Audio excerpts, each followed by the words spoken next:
नमस्कार दोस्तों, स्वागत है आपका फिर हमारे नए वीडियो में। आज हम आपके लिए लेकर आए हिंदी व्याकरण, और हिंदी व्याकरण में से भी आज हम पढ़ेंगे वर्ड विचार। केवल और केवल वर्ड विचार पढ़ेंगे।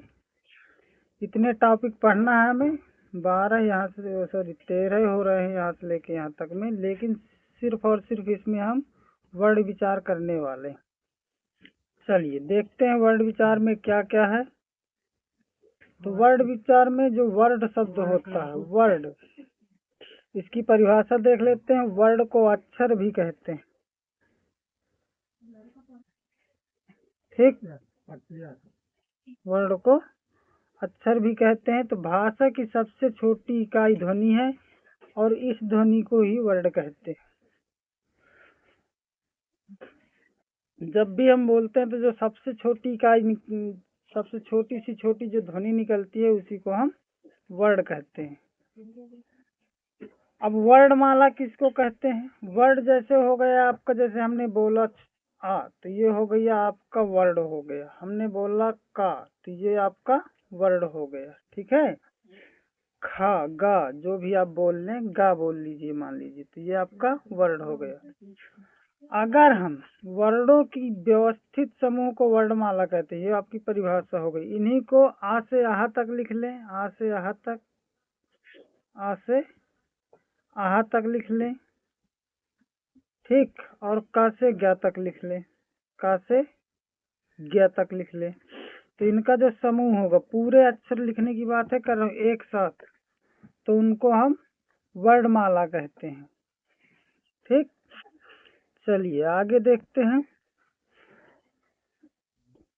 भाषा की इन ध्वनियों को उच्चारण की दृष्टि से दो भागों में बांटा गया है। पहला भाग है आपका स्वर, और दूसरा भाग हो जाएगा आपका व्यंजन, ठीक। स्वर क्या होते हैं? आ से आहा तक ये जो अक्षर कहलाते हैं आपके स्वर हो गए, ठीक है। वैसे आहा तक तो नहीं होते हैं, क्योंकि इनकी संख्या 11 होती है। कितनी होती है? 11। अन और आहा को न स्वर कहा जाता है न व्यंजन, ये ध्यान रखिएगा। न अन और आहा ये न तो स्वर में आते हैं और न ही व्यंजन में आते हैं। तो मुख्य स्वरों की संख्या आपकी 11 हो जाएगी आज से।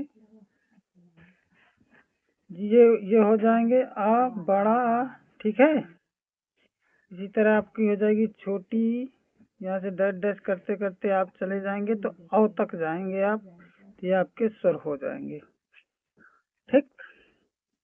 इनकी मुख्य संख्या 11 होती है। व्यंजनों की मुख्य संख्या आपकी 53 होती है।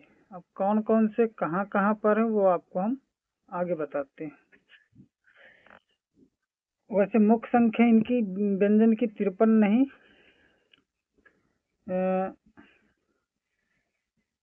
अरे मिटेगा कैसे? मिटेगा नहीं, यहाँ से मिटेगा। इनकी मुख्य संख्या 53 नहीं होती है।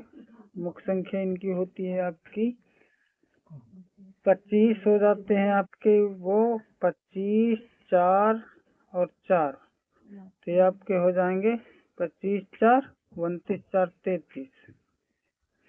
और इनमें जुड़ा होगा कुछ, तो देखेंगे आगे। देखते हैं कौन क्या क्या है। तो अब हम सबसे पहले स्वर को पढ़ेंगे।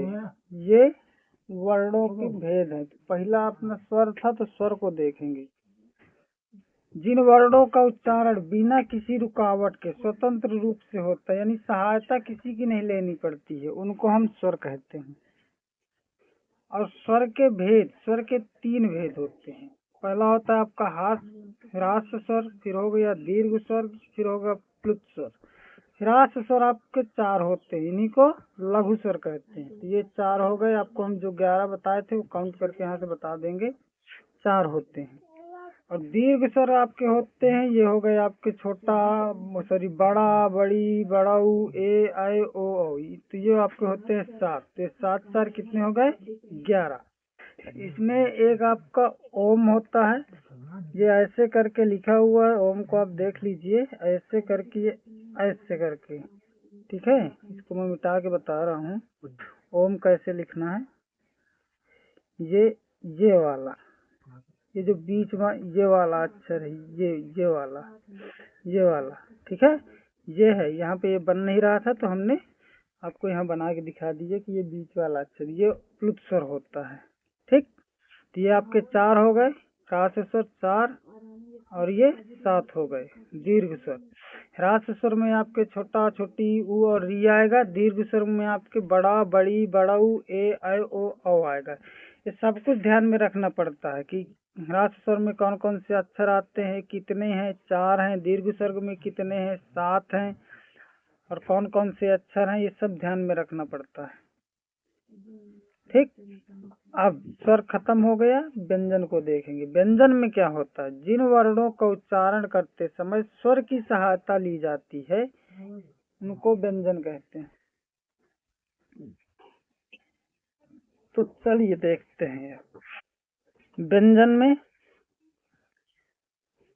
स्वरों की सहायता लेनी पड़ती है। जैसे हमने लिखा का, तो का को हम बिना स्वर की सहायता के नहीं बोल सकते। इसमें क्या क्या शामिल है, देखिए इसमें का आधा शामिल है, ये हलंत लगा हुआ, ठीक है, ये का प्लस इसमें आ शामिल है, ये ध्यान रखिएगा आ। ठीक, तो ये जाकर के बनेगा पूरा का। अभी तो अब आगे हम देखते हैं स्वर व्यंजन के जो प्रकार होते हैं। तो व्यंजन 3 प्रकार के होते हैं। एक तो आपका होता है स्पर्श व्यंजन, दूसरा होता है अंतस्थ व्यंजन और तीसरा होता है आपका ऊष्म व्यंजन। तो हम व्यंजन के प्रकार को पहले एक बार और देख लीजिए, यहाँ पे नाम क्या क्या होते हैं इसके प्रकार में। पहला स्पर्श व्यंजन, दूसरा हो गया अंतस्थ व्यंजन, फिर तीसरा हो गया अपना ऊष्म व्यंजन। अब हम स्पर्श व्यंजन को पढ़ने वाले हैं। आगे स्पर्श व्यंजन देखेंगे। ये रहे अपने स्पर्श व्यंजन, ठीक है। स्पर्श व्यंजन आपके का से लेकर के, गौर से देखिएगा, का से लेकर के माँ तक होते हैं। कहाँ तक होते हैं, माँ तक। आप इनको गिनोगे ना तो इनकी संख्या 25 हो जाती है। मैंने अभी कहा था ना पीछे कि 33 कुछ मुख्य संख्या होती है व्यंजन की, तो वो आप देखेंगे, ठीक है। लेकिन उसके पहले आप इनकी संख्या याद रखिएगा, कितनी होती है, 25 होती है स्पर्श व्यंजन की। अब इसमें का वर्ग शामिल रहता है, यानी कि का खा गा घा अंगा। का वर्ग में कौन कौन से आएंगे, का खा गा घा अंगा तक आएंगे, और इनको कंठ व्यंजन के नाम से जाना जाता है। फिर इसमें चा वर्ग पूरा शामिल रहता है स्पर्श व्यंजन में, चा छा जा झा यहाँ तक, और इनको तालव्य व्यंजन के नाम से जाना जाता है। फिर इसमें टा वर्ग पूरा शामिल रहता है, यानी टा की लाइन में जितने भी आते हैं, तो टा ठा डा ढा अड़ा, और इनको मूर्धन्य व्यंजन के नाम से भी जानते हैं। इसमें पूरा ता वर्ग शामिल रहता है, ता था दा धा ना, और इनको दंत व्यंजन के नाम से जानते हैं। ये जो ता की लाइन है इनको दंत व्यंजन के नाम से। अब पा वर्ग में शामिल रहता है पा फा बा भा मा, और इनको ओष्ठ व्यंजन के नाम से जानते हैं। कुछ कठिन नहीं है, बिल्कुल सरल सा है, इसको याद करना। ठीक, चलिए आगे देखते। तो ये हो गई स्पर्श व्यंजन, 25 इनकी संख्या। अब आते हैं अंतस्थ व्यंजन में। तो इनकी संख्या अपनी होती है, कितनी होती है, इनकी संख्या होती है 4। इनको आपको जो है तो ज्यादा इधर उधर की सोचने की कोई जरूरत नहीं है, सीधे याद कर लीजिए अंतस्थ व्यंजन में यारा ला वा, बस इतने ये 4 अक्षर होते हैं। अब फिर तीसरा टाइप आ गया आपका ऊष्म व्यंजन। तो इनकी संख्या भी होती है 4, और इसको भी बहुत ज्यादा इधर उधर घूमने की जरूरत नहीं है, ये आपके हो जाते हैं सा सा सा और हा। तो ये हो गए 4, और 25 थे आपके स्पर्श व्यंजन। तो 25 ये हो गए, 4 ये हो गए, और 4 ये हो गए। तो टोटल आपके हो गए 25 4 29 4 33। तो मुख्य रूप से ये 33 ही होंगे। ठीक, और आगे और हैं, उनको भी देखते हैं। संयुक्त व्यंजन, दो व्यंजनों के मेल से ये संयुक्त अक्षर बनते हैं। तो जैसे संयुक्त व्यंजन में भी आपको इधर उधर ढूंढने की जरूरत नहीं कि और है क्या, कुछ नहीं, बस छ हो गया क्षत्रिय वाला, त्र हो गया, ज्ञ हो गया, और स्र हो गया, बस ये 4 होते हैं। बस इन्हीं को पढ़ लेना है।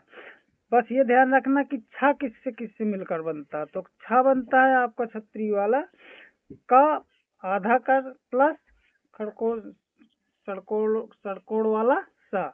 ता किससे किससे बनता है, तो आधा ता प्लस रा से बनता है। ये ध्यान रखना, पहले वाला अक्षर आधा। ज्ञा किससे बनता है, आधा जा और इया से बनता है। स्रा किससे बनता है, आधा सा और रा से बनता है। बस इतना बहुत होता है तैयारी के लिए। इधर से पढ़ने में बहुत ज्यादा जो है चीजों में अंदर जाने की जरूरत नहीं रहती है। UP police, MP police, jail प्रहरी, लेखपाल वगैरह की वैकेंसी में बहुत ज्यादा अंदर जाने की जरूरत नहीं रहती है। इतना वर्ड परिचय से इतना बहुत होता है। इतना ही जिसने समझ लिया कर लिया, तो मान लीजिए वर्ड विचार वाले से तो उसका अच्छा पेपर चला जाता है। तो अगर आपको ये वीडियो पसंद आए तो लाइक करना, सब्सक्राइब करना और शेयर करना। जय हिंद, जय भारत।